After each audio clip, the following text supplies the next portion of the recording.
स्वागत है आपका अपने यूट्यूब चैनल IQ अभिषेक में। आज हम मोस्ट इम्पोर्टेंट फिजिक्स के क्वेश्चन देखने वाले हैं जो व्यापम में पहले बार बार पूछे गए हैं। उन क्वेश्चन को देखने वाले हैं। ये बहुत कॉमन क्वेश्चन रहे हैं व्यापम के, जो लगभग हर एग्ज़ाम में आपको देखने मिलेंगे, चाहे वो सीरीज से हो या पैरेलल से हो या फिर वायरिंग से रिलेटेड हो या फिजिक्स के गुरुत्वाकर्षण बल से हो। मतलब सारे क्वेश्चन हम इस एक ही वीडियो में कंप्लीट देखने वाले हैं। जो 100 प्लस क्वेश्चन होंगे, ये फिजिक्स के क्वेश्चन वो हैं जो पहले व्यापम में काफ़ी बार रिपीट हो चुके हैं, ठीक है? और इनके आने के भी चांस और रहने वाले हैं, ठीक है? अगर आप इसका PDF चैनल चाहते हैं तो आप टेलीग्राम चैनल से भी जुड़ सकते हैं, ठीक है?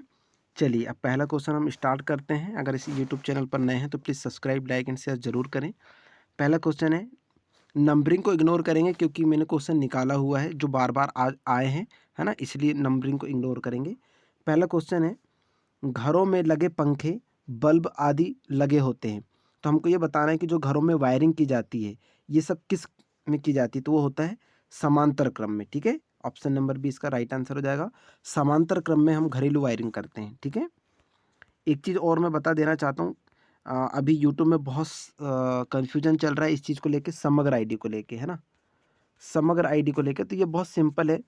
जिसका पंजीयन नहीं हुआ है, रोज़गार पंजीयन, समग्र आईडी उनको बनवाने में अभी सिर्फ समग्र आईडी लगेगी, ठीक है? रोज़गार पंजीयन अगर अभी बनवा रहे हैं तो समग्र आईडी लगेगी, और जिन्होंने पहले बनवा लिए हैं तो उनको समग्र आईडी की ज़रूरत नहीं है, ठीक है? हाँ, रिन्यू अगर नहीं हुआ तो रिन्यू करा सकते हैं, तब समग्र आईडी लगेगी, बाकी फिर समग्र आईडी की आवश्यकता नहीं है। बस इतना सा है, इसको लोगों ने बहुत बढ़ा-चढ़ा कर बता दिए, सिर्फ इतना सा है इसका, ठीक है? समग्र आईडी का सिस्टम, ठीक है? नेक्स्ट क्वेश्चन है, विशिष्ट प्रतिरोध का एसआई मात्रक होता है तो ये होता है ओम मीटर, ठीक है?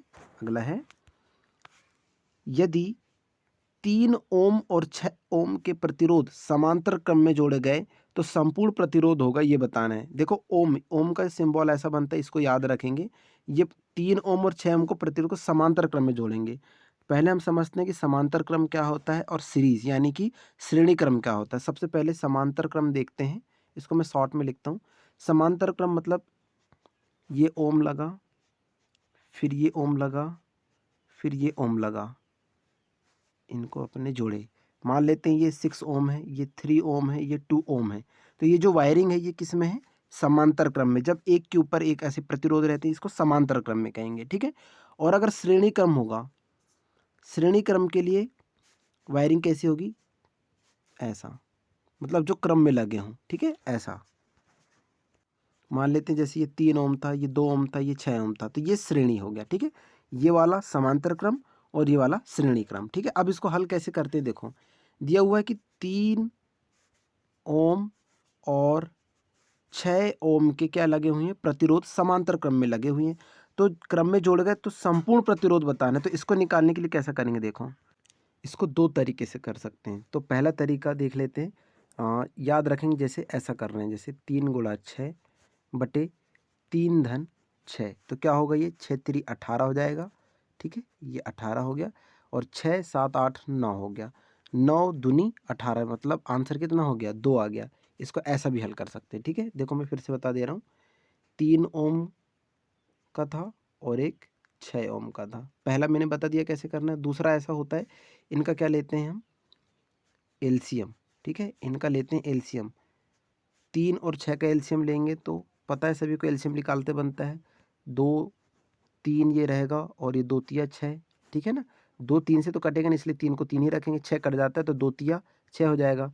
फिर ये 2 से नहीं कटेगा, 3 से कटेगा, यानी कि 3 एकम 3 और 3 एकम 3, तो ये 3 दूनी 6, तो इनका एलसीएम कितना आया? 6 आया, ठीक है? फिर क्या होगा? 3 दूनी, फिर इस 3 का डिवाइड करेंगे 6 में, तो 3 दूनी 6, और ऊपर करेंगे गुणा, तो 2 एकम 2, ठीक है? फिर ये 6 से 6 कट जाएगा, 1 बचेगा, ठीक है? तो ये 3 बटे कितना आ गया? 6, यानी कि 3 एकम 3 और 3 दूनी 6, आ गया 2। तो ऐसा हल करना है इसको, या तो ऐसा हल कर लो, या तो फिर डायरेक्ट इसको कैसा हल करोगे? 3 गुणा 6 अगर समांतर में जुड़ा हो तो, और 3 धन 6, 6 3 18, 6 और 3 9, 9 दूनी 18, ये 2 आंसर आ गया, ठीक है? अब ऐसे क्वेश्चन आप लोगों को बन जाएंगे। चलो अगला देखते हैं हम। एक समान शुष्क सेल में विद्युत अपघट्य होता है तो ये होता है अमोनियम क्लोराइड। बहुत इंपॉर्टेंट है और ये क्वेश्चन बहुत बार रिपीट भी हो चुका है, ठीक है? अगला है, एक कार बैटरी में प्रयुक्त विद्युत अपघट्य क्या होता है? तो ये होता है सल्फ्यूरिक अम्ल होता है, ठीक है? H2SO4 बोलते हैं, ठीक है। वोल्टी सेल का आविष्कारक कौन है? तो ये हैं एलार्डो वोल्टा, ठीक है, इंपॉर्टेंट है, इसको याद रखेंगे। नेक्स्ट क्वेश्चन देखते हैं। विटामिन सी का सबसे अच्छा स्रोत है आंवला। किसके द्वारा आनुवंशिकता के विज्ञान को आनुवंशिकी कहा गया है? तो ये वाटसन के द्वारा कहा गया है। सौर ऊर्जा किससे प्राप्त होती है? तो ये सूर्य से प्राप्त होती है, और सूर्य में जो क्रिया होती है वो नाभिकीय संलयन की क्रिया होती है, ये भी याद रखेंगे। बहुत बारी क्वेश्चन आ चुका है, ठीक है, नाभिकीय संलयन, ठीक है। धूल प्रदूषण रोकने के लिए सबसे उपयुक्त वृक्ष कौन सा है? तो वो है नीम का वृक्ष, ठीक है। प्रदूषण के लिए ये बहुत इंपॉर्टेंट माना जाता है, ठीक है। प्रकाश छोटे कणों से मिलकर बना है, ये किसे कहते हैं? तो ये फोटान, ठीक है, फोटान। अंतरिक्ष यात्री को बाह्य आकाश कैसा दिखाई पड़ता है? तो ये काला दिखाई पड़ता है। यहाँ पे एक चीज और याद रखेंगे कि अगर हम पृथ्वी से देखेंगे तो कैसा दिखेगा? वो नीला दिखेगा। लेकिन अगर अंतरिक्ष से देख रहे हैं आकाश को तो कैसे दिखेगा? काला दिखेगा। ये याद रखेंगे, ठीक है। इसमें बहुत बच्चे कंफ्यूज हो जाते हैं ना। चलिए अगला है, अस्त होते समय सूर्य लाल रंग क्यों दिखाई पड़ता है? तो वो प्रकीर्णन के कारण दिखाई पड़ता है, ठीक है। दूरबीन का आविष्कार किसने किया था? बहुत इंपॉर्टेंट है ये, तो गैलीलियो ने किया था, ठीक है, गैलीलियो ने, इंपॉर्टेंट है। सूर्य में क्या क्या होता है? तो एक हाइड्रोजन व हीलियम, बहुत ज़्यादा इंपॉर्टेंट है, ठीक है। हाइड्रोजन और हीलियम से भरा रहता है, ठीक है। लाल चींटियों में कौन सा अम्ल पाया जाता है उसके डंक में? तो ये फॉर्मिक अम्ल पाया जाता है, ठीक है। किसी वस्तु के द्रव्यमान और वेग के गुणनफल को क्या कहते हैं? हम संवेग कहते हैं। दूध से मक्खन निकालने की मशीन किस सिद्धांत पर कार्य करती है? बहुत इंपॉर्टेंट है ये, तो अपकेंद्रीय बल के सिद्धांत पर कार्य करती है। और वॉशिंग मशीन जो होती है वो अपकेंद्रण बल के सिद्धांत पर कार्य करता है, ठीक है। पदार्थ के संवेग और वेग के अनुपात से कौन सी राशि प्राप्त होती है? यानी कि संवेग अपॉन वेग, ये क्या होता है? द्रव्यमान कहलाता है, ठीक है। डायरेक्ट ऐसे क्वेश्चन पूछ लेते हैं, ठीक है। एक व्यक्ति दीवार को धक्का देता है और उसे विस्थापित करने में असफल हो जाता है, तो उसके द्वारा किया गया कार्य क्या होगा? शून्य होगा। बहुत इंपॉर्टेंट है, ठीक है। इसमें क्या होता है? न्यूटन का थर्ड लॉ अप्लाई होता है, ठीक है। एक क्वेश्चन ये भी बहुत कॉमन है, बहुत बार बार पूछा जाता है कि यदि रेलवे स्टेशन में अगर कोई कुली है और वो वजन लेकर किसी स्थान से दूसरे स्थान जाकर फिर उसी स्थान से दूसरे स्थान, मतलब जैसे यहाँ पे देखते हैं इस स्थान से उन्हें चलना प्रारंभ करा और फिर यहाँ पर पहुँचकर मान लेते ये ए है और ये बी है, ठीक है। ए प्लेस है और एक बी प्लेस है। वो कुली वजन को उठाकर बी प्लेस तक पहुंचा और फिर बी प्लेस से वापस ए प्लेस पर आ गया, तो पूछेगा कि इसमें क्या कार्य हो। फिर ऑप्शन देगा 8, 4, 5, 6, 0, तो इसमें आंसर होगा 0, कोई कार्य नहीं हुआ, ठीक है। ये बहुत इंपॉर्टेंट क्वेश्चन है। अगला देखते हैं हम, बल किसका गुणनफल है? यानी कि द्रव्यमान गुणा त्वरण क्या होता है? बल, ठीक है। द्रव्यमान और त्वरण का गुणनफल होता है, ठीक है। अगला है, जब कोई व्यक्ति चंद्रमा पर उतरता है तो उसके भार में क्या परिवर्तन होता है? तो भार में कमी प्रतीत होती है। और ये भी याद रखेंगे कि पृथ्वी में इंसान या मनुष्य का जो वजन है वो चंद्रमा में जाकर कितना होता है? उसका 1/6। मैंने अभी बता चुका हूँ। जैसे मान लो किसी का वजन पुरुष का था 66 किलो, अगर वो चंद्रमा पे जाएगा तो उसका बटे कर देंगे 6, यानी अब चंद्रमा पे उसका वजन कितना होगा? 11 किलो होगा, ठीक है। समझ में आया? याद रखेंगे 1/6 हो जाता है, ये पूछा जाता है क्वेश्चन। एमकेएस पद्धति में बल का मात्रक क्या है? तो सभी को पता होगा न्यूटन, और ये इंपॉर्टेंट भी है, ठीक है। नेक्स्ट क्वेश्चन है, सीजीएस पद्धति में बल का मात्रक क्या होता है? तो डाइन होता है, ठीक है।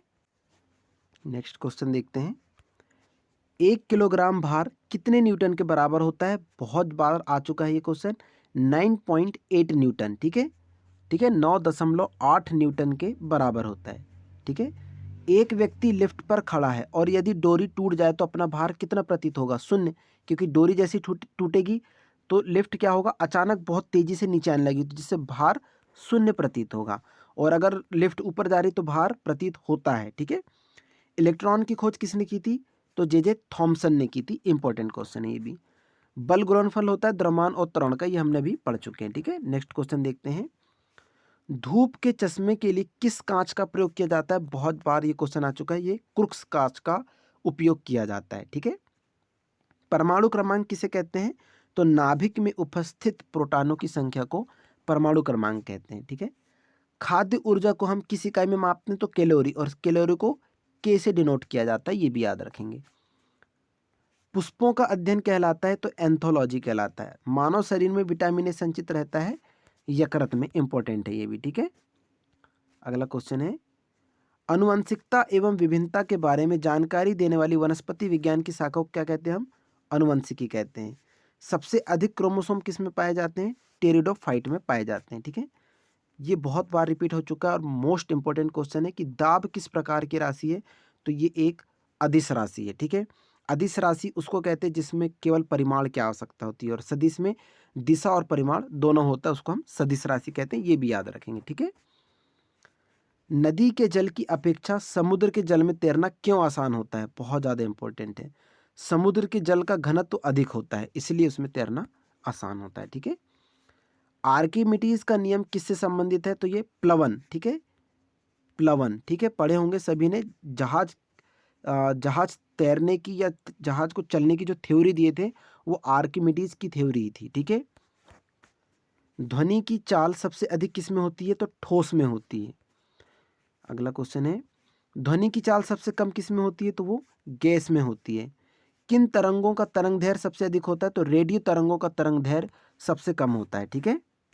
एक चीज़ और इससे समझेंगे, आ, हमारे यहाँ पे जो लेयर होती है वायुमंडल में उसको समझते हैं, बहुत इंपॉर्टेंट है। इससे भी क्वेश्चन काफ़ी पूछे जाते हैं, ठीक है। मैं इसको थोड़ा सा ब्लैंक कर लेता हूँ यहाँ पे, यहाँ समझते हैं, ठीक है। तो सबसे पहली होती है हमारी पृथ्वी में क्षोभ मंडल, ठीक है। क्षोभ मंडल, इसमें क्या क्या होता है? क्षोभ मंडल में सारी आसमानी घटनाएं होती, यानी कि बादल का बनना, बारिश होना, तूफान आना, ये सब किस में है?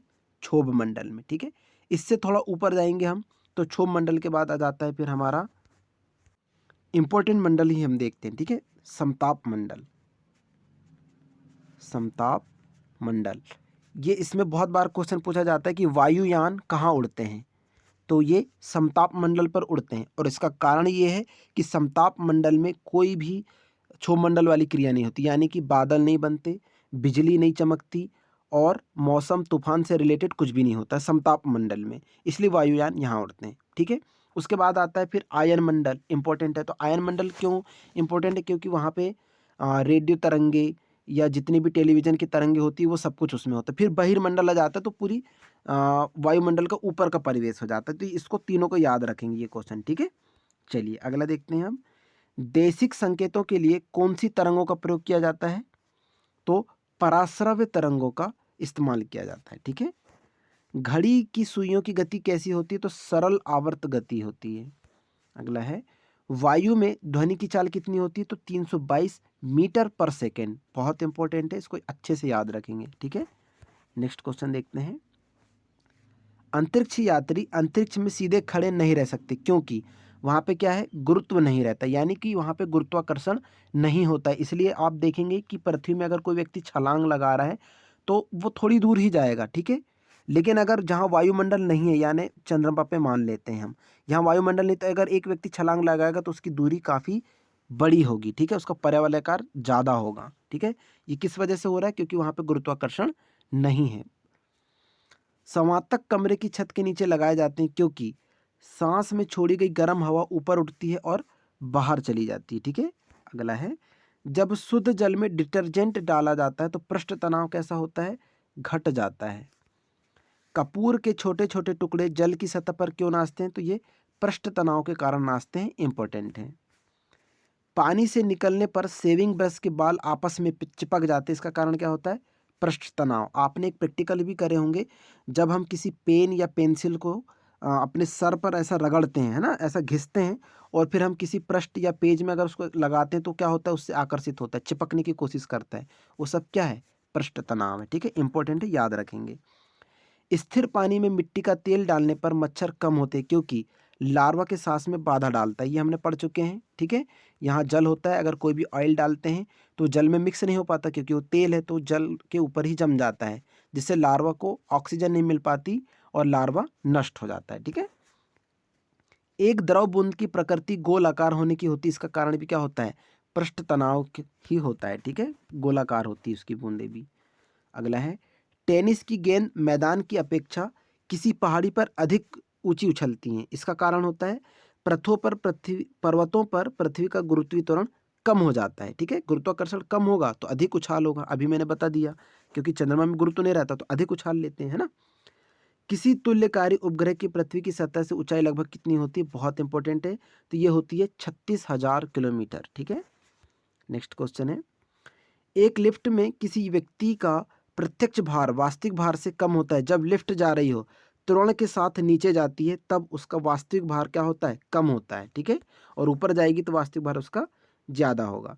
पृथ्वी के परितः घूमने वाली कृत्रिम उपग्रह से बाहर गिराई गई गेंद पृथ्वी के परितः उपग्रह के समान आवर्तकाल के साथ उसी कक्ष में घूमती रहेगी, ठीक है।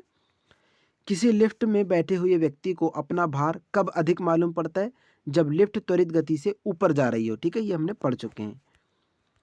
गैलीलियो ने दूरबीन का आविष्कार करे थे, ये भी हमने पढ़ चुके हैं, ठीक है। इंपॉर्टेंट क्वेश्चन ये है अब कि निकट दृष्टि दोष से पीड़ित व्यक्ति के चश्मे में क्या प्रयोग किया जाता है, तो वो है अवतल लेंस, ठीक है। जो व्यक्ति निकट दृष्टि दोष से पीड़ित होता है उसको अवतल लेंस के चश्मे लगाए जाते हैं, ठीक है। और दीर्घ दृष्टि दोष में अवतल लेंस के, ये भी याद रखेंगे, ठीक है, इंपॉर्टेंट है। निकट दृष्टि दोष के लिए अवतल लेंस और दूर दृष्टि दोष के लिए उत्तल लेंस, ठीक है। मनुष्य की आंख में प्रकाश तरंगे किस स्थान पर स्नायु उद्गों में परिवर्तित होती है, तो वो है रेटिना, ठीक है। रेटिना पे ही प्रतिबिंब बनता है, ठीक है, जिससे हम फिर आसानी से देख पाते हैं। आंख के किस भाग द्वारा आंख में प्रवेश करने वाले प्रकाश की मात्रा नियंत्रित की जाती है, मोस्ट इंपोर्टेंट है आइरिस, ठीक है। सबसे कम तरंग दैर्घ्य वाला प्रकाश होता है बैंगनी और सबसे ज्यादा वाला होता है लाल, ठीक है। अगला क्वेश्चन देखते हैं हम, यदि वायुमंडल ना हो तो पृथ्वी से आकाश किस रंग का दिखाई देता है, ये भी हमने पढ़े हैं, काला। सूर्य की किरणें कितने रंग की होती हैं, तो 7 की होती है। एक चीज और समझेंगे, जैसे ये प्रिज्म है, यहाँ से अगर श्वेत प्रकाश गुजारते हैं तो क्या होता है, ये जितने भी रंग होते हैं ये अपने अलग अलग रंग में विभाजित हो जाते हैं, 7 रंगों में विभाजित हो जाते हैं। तो क्वेश्चन पूछता है कि 7 रंग जो मिलकर बने होते हैं उसका मुख्य जो घटक होगा वो क्या होता है, श्वेत रंग यानी सफेद कलर होता है, इंपॉर्टेंट है, ठीक है। और प्रिज्म से कौन सा कलर का प्रकाश गुजारा जाता है, तो याद रखेंगे श्वेत प्रकाश। प्रकाश का रंग निश्चित किया जाता है तो तरंग दैर्घ्य द्वारा। लाल कांच को अधिक ताप पर गर्म करने पर वह कैसा दिखाई देता है, हरे कलर का दिखाई देता है, ठीक है। 3 मूल रंग है, बहुत इंपॉर्टेंट है, तो नीला लाल हरा। कहने का मतलब यह है कि नीला लाल हरा ही सभी रंगों का घटक है। नीले लाल हरा से ही अन्य रंगों की उत्पत्ति की जाती है। जो टीवी होती है ना उसमें भी लाल नीला हरा यही रंग का इस्तेमाल किया जाता है, उसके बाद वो फिर रिफ्लेक्ट होते रहते हैं, ठीक है, अलग अलग कलरों में। धूप के चश्मे की क्षमता कितनी होती है, 0 डायोप्टर होती है, बहुत इंपॉर्टेंट है ये भी, ठीक है। अगला देखते हैं, पानी में हवा का बुलबुला वैसे ही काम करेगा जैसा करता है एक अवतल लेंस, ठीक है, इंपॉर्टेंट है। मानव आंख की रेटिना पर प्रतिबिंब कैसा बनता है, तो वास्तविक तथा उल्टा बनता है, ठीक है। दाढ़ी बनाने के लिए काम में लेते हैं तो अवतल दर्पण का इस्तेमाल किया जाता है, यानी कि कुल मिलाकर क्वेश्चन ये कहना चाह रहा है कि घरेलू आईना जो होता है वो क्या होता है, अवतल दर्पण होता है, ठीक है। आकाश नीला दिखाई पड़ता है क्योंकि नीले प्रकाश का प्रकीर्णन सबसे अधिक होता है, इसीलिए। जब प्रकाश किरण एक माध्यम से दूसरे माध्यम में जाती है तो इसकी क्या होती है, आवृत्ति समान बनी रहती है, ठीक है। समझते हैं क्वेश्चन को, ये क्या कहना चाह रहा है। अगर प्रकाश किरण एक माध्यम है दूसरे माध्यम में जा रहा है तो उसकी आवृत्ति समान बनी रहती है, यानी कि जैसे ये कोई ऑब्जेक्ट है, ठीक है, अगर यहाँ पे आवृत्ति से प्रकाश किरण गई तो अगर परावर्तन होना होगा तो यहाँ पे चली जाएगी, लेकिन अगर वो परावर्तित नहीं हुई तो उसका माध्यम सीधा बना जाएगा, यहाँ से सीधा निकल जाएगा, उसमें कोई परिवर्तन नहीं होगा, ठीक है। प्रकाश का परावर्तन आप लोगों ने पढ़े होंगे। किसके कारण आकाश नीला दिखाई देता है, प्रकीर्णन के कारण। हीरा चमकदार दिखाई देता है तो ये पूर्ण आंतरिक परावर्तन के कारण, ठीक है, बहुत इंपॉर्टेंट है और ये क्वेश्चन बहुत बार रिपीट भी हो चुका है, ठीक है। अगला देखते हैं, सबसे अधिक तीव्रता की ध्वनि कौन सी है उत्पन्न करता है, तो वो है बाघ, ठीक है। जब ध्वनि तरंग चलती है तो वे अपने साथ ले जाती है ऊर्जा, ठीक है। सूर्य ग्रहण के समय सूर्य का कौन सा भाग दिखाई देता है, किरीट, ठीक है। इस क्वेश्चन को याद रखेंगे, जो ध्वनि तरंग चलती तो ऊर्जा साथ में लेकर चलती है, ठीक है। इसलिए अल्बर्ट आइंस्टीन ने एक थ्योरी भी दिए थे, आकर्षण का सिद्धांत, कि हम जो बोलते हैं वो हमेशा सही होता है, इसलिए पॉजिटिव सोचना चाहिए और पॉजिटिव बातें ही करना चाहिए, ताकि जो ऊर्जा निकल रही है वो पॉजिटिव हो और पॉजिटिव इफेक्ट हमारे जीवन में पड़े, ठीक है। इसलिए हम जो भी बोलते हैं वो हमेशा पॉजिटिव होना चाहिए, ठीक है, क्योंकि उससे ऊर्जा निकलती है और ब्रह्मांड पूरा ऊर्जा से ही बना हुआ है ना। चलो अगला देखते हैं। ये क्वेश्चन है क्रीट वाला, देखते हैं फिर से। सूर्य ग्रहण के समय सूर्य का कौन सा भाग दिखाई देता है? क्रीट। क्रीट यानी ये जो सूर्य है इसका जो किनारे वाला जो भाग होता है ना, इसी को हम कहते हैं क्रीट, ठीक है। टाइपराइटर यानी टंकण मशीन के आविष्कारक कौन थे? बहुत इंपॉर्टेंट है, सोल्स। सिरका को लैटिन भाषा में क्या कहा जाता है? एसीटम, ठीक है। अगला है, कपड़ों से जंग के धब्बे हटाने के लिए जो प्रयोग किया जाता है वो होता है ऑक्जेलिक अम्ल, ठीक है। अगला है, गन्ने में लाल सड़न रोग, बहुत ज़्यादा इंपॉर्टेंट और बहुत बार क्वेश्चन रिपीट हो चुका है।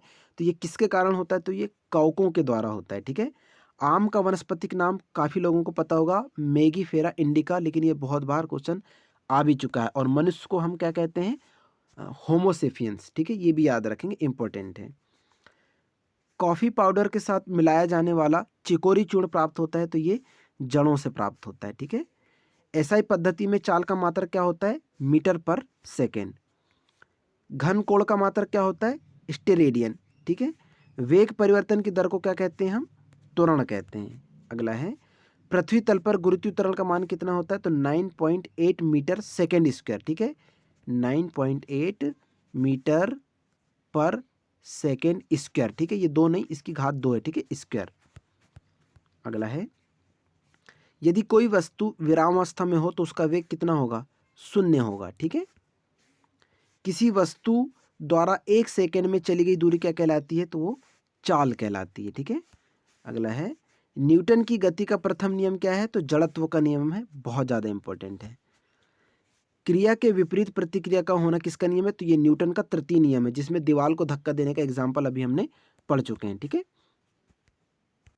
अगला है, न्यूटन के गति नियम किस पुस्तक में प्रतिपादित किए गए हैं? तो ये प्रिंसिपिया नामक पुस्तक में प्रतिपादित किए गए हैं। गति के प्रथम नियम को अन्य किस नाम से भी जाना जाता है? तो गैलीलियो के नियम या जड़त्व के नियम से भी जाना जाता है। पालक के पत्तों में सबसे ज़्यादा आयरन होता है, ये सभी को पता है, ठीक है। निद्रा रोग बहुत इंपॉर्टेंट है, हालांकि ये बायोसाइंस से रिलेटेड है, लेकिन क्वेश्चन ऐड है।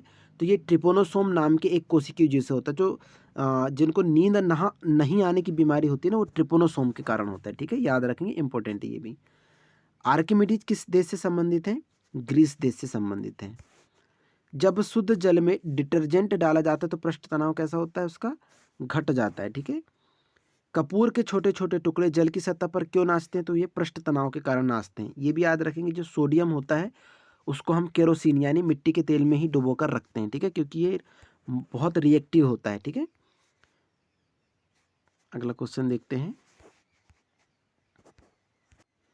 सबसे बड़ी आंखें किस स्तनधारी प्राणी की होती हैं? ये बताना है। तो ये होती है हिरण की। हीरा चमकदार क्यों दिखाई देता है? पूर्ण आंतरिक परावर्तन के कारण। नेक्स्ट क्वेश्चन है, गोबर गैस मुख्य रूप से क्या पाया जाता है उसमें? तो वो मीथेन रहती है, ठीक है। वो जो गोबर से गैस बनाई जाती है वो मीथेन होती है। दूध की शुद्धता का मापन लेक्टोमीटर से किया जाता है, ठीक है। पृथ्वी पर सबसे अधिक मात्रा में पाया जाने वाला धातु तत्व कौन सा है? वो है एल्यूमिनियम, बहुत इंपॉर्टेंट है। मोती मुख्य रूप से किस पदार्थ का बना होता है? ये मोस्ट इंपॉर्टेंट है, ये भी कैल्शियम कार्बोनेट, ठीक है, बहुत बार ये रिपीट हो चुका है। मानव शरीर में सबसे अधिक मात्रा में कौन सा तत्व पाया जाता है? वो है ऑक्सीजन, ठीक है, तत्वों में ऑक्सीजन। किस प्रकार के ऊतक शरीर के सुरक्षा कवच का कार्य करते हैं? तो वो है एपिथेलियम ऊतक, ठीक है, इंपॉर्टेंट है। मनुष्य ने सर्वप्रथम किस जंतु का अपना पालतू बनाया था? तो वो है कुत्ता।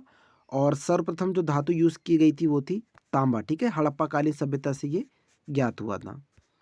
अगला है, किस वैज्ञानिक ने सर्वप्रथम बर्फ के दो टुकड़ों को आपस में घिसकर पिघला दिया था? तो वो है डेवी। प्रकाश वर्ष किसका मात्रक है? दूरी का, इंपॉर्टेंट है, ठीक है। दूरी मापने की सबसे बड़ी इकाई पारसेक।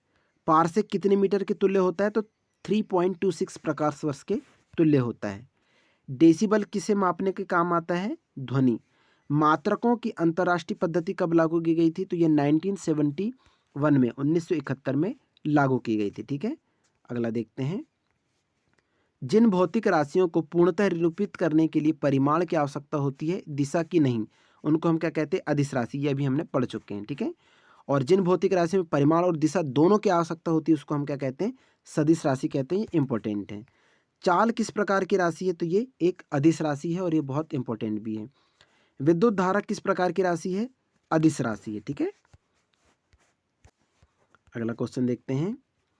त्वरण किस प्रकार की राशि है? तो ये सदिश राशि है। परमाणु विद्युतः क्या होते हैं? तो ये उदासीन रूप से होते हैं। रासायनिक यौगिक कौन सा है? तो ये अमोनिया होता है। ठीक है, एसआई पद्धति में लेंस शक्ति की इकाई क्या होती है? तो ये डायोप्टर होती है। अगला है, कौन ना तो तत्व है और ना यौगिक? तो वे क्या है? वायु, यानी कि ये एक मिश्रण है। विद्युत धारा की इकाई क्या होती है? एम्पियर। ठीक है, एम्पियर, और एंगस्ट्रॉम को इस टाइप से डिनोट करते हैं। ठीक है, ए और उसके ऊपर बिंदु। कौन सा रोग जीवाणु से होता है? तो वो है तपेदिक। ठीक है, साग सब्जी उत्पन्न वाले पौधों के अध्ययन को क्या कहते हैं? हम इसको ऑरेलिकल्चर कहते हैं। इंपॉर्टेंट है। अगला क्वेश्चन है, शहद का प्रमुख घटक है फ्रक्टोज। जीवद्रव के पृथक्करण एवं संयोजन से संबंधित वनस्पति विज्ञान की शाखा कहलाती है टिश्यू कल्चर। ठीक है, अगला है, पदार्थ के संवेग और वेग के अनुपात को हम क्या कहते हैं? द्रव्यमान। शक्ति का मात्रक वाट किस वैज्ञानिक के नाम के सम्मान में रखा गया है? तो ये जेम्स वाट के सम्मान पे रखा गया है। दो पिंडों के बीच लगने वाले बल को क्या कहते हैं हम? गुरुत्वाकर्षण बल। गुरुत्वाकर्षण के नियम का प्रतिपादन किसने किया था? तो सभी को पता है, न्यूटन ने। ठीक है, पृथ्वी तल से नीचे जाने पर जी के मान पर क्या प्रभाव पड़ता है? तो जी का मान घटता है। याद रखेंगे, जैसे ये मान लेते हैं ये पृथ्वी है, अगर जी का मान ऊपर से यानी पृथ्वी तल से अगर नीचे है, नीचे जा रहा है जी, तो ये घटेगा, और अगर ऊपर जा रहा है तो बढ़ेगा। इसको याद रखेंगे। ठीक है, पृथ्वी के केंद्र पर जी का मान कितना होता है? तो 0 होता है। बहुत इंपॉर्टेंट है और ये क्वेश्चन बहुत बार रिपीट भी हो चुका है। ठीक है, अगला है, जी का मान सबसे कम कहाँ होता है? बहुत इंपॉर्टेंट है, विषुवत रेखा पर जी का मान सबसे कम होता है। पृथ्वी का पलायन वेग का मान कितना होता है? तो 11.2 किलोमीटर पर सेकेंड। यानी कि कहने का मतलब है, अगर हम पृथ्वी से 11.2 किलोमीटर पर सेकेंड की गति से कोई ऑब्जेक्ट या कोई वस्तु को ऊपर फेंकेंगे तो वो वापस फिर पृथ्वी पर नहीं आएगी। ठीक है, ये याद रखेंगे, ये क्वेश्चन बहुत इंपॉर्टेंट है। अगर हम 11.2 किलोमीटर पर सेकेंड की गति से अगर किसी वस्तु को फेंकेंगे तो वो वापस नहीं आती। ठीक है, दाब का मात्रक क्या होता है? पास्कल होता है। बहुत इंपॉर्टेंट है। द्रव का घनत्व किस यंत्र से मापा जाता है? हाइड्रोमीटर से मापा जाता है। ठीक है, नेक्स्ट क्वेश्चन है, प्रकाश का रंग निश्चित किया जाता है तो तरंग दैर्ध्य द्वारा। ठीक है, अगला है, लाल कांच का अधिक ताप गर्म करने पर कैसे दिखाई देता है? हरा दिखाई देता है। ठीक है, नेक्स्ट क्वेश्चन है, बीटा किरणों पर कौन सा आवेश होता है? तो ऋण आवेश होता है। इंपॉर्टेंट है। गामा किरणों पर कौन सा आवेश होता है? तो कोई भी आवेश नहीं होता है। ठीक है, बीटा किरणों का वेग कितना होता है? तो प्रकाश वेग का 9/10 भाग होता है। याद रखेंगे, बहुत इंपॉर्टेंट क्वेश्चन है। प्रकाश किरणों गामा किरणों का वेग कितना होता है? तो प्रकाश वेग के समान होता है, यानी कि ये प्रकाश की चाल के बराबर गति करती हैं। ठीक है, किन किरणों की भेदन क्षमता सबसे अधिक होती है? गामा किरणों की, और गामा किरणें ही बहुत डेंजर होती हैं। इंपॉर्टेंट है, याद रखेंगे। ठीक है, गामा किरणों की खोज किसने की थी? बेकुरल ने। तत्व के सबसे छोटे भाग को हम क्या कहते हैं? परमाणु कहते हैं। ठीक है, जब दो इलेक्ट्रॉन एक ही कक्षा में होते हैं तो इसमें क्या पाया जाता है? तो विपरीत चक्रण पाया जाता है। इंपॉर्टेंट है, ये क्वेश्चन याद रखेंगे। तो ये रहे आज के हमारे फिजिक्स के मोस्ट इंपॉर्टेंट लगभग 100 क्वेश्चन। आई होप आप लोगों को ये वीडियो बहुत पसंद आया होगा। तो please subscribe, like and share जरूर करें। मिलते हैं नेक्स्ट वीडियो में और भी फिजिक्स के क्वेश्चन लेकर। तब तक के लिए धन्यवाद। Thank you so much.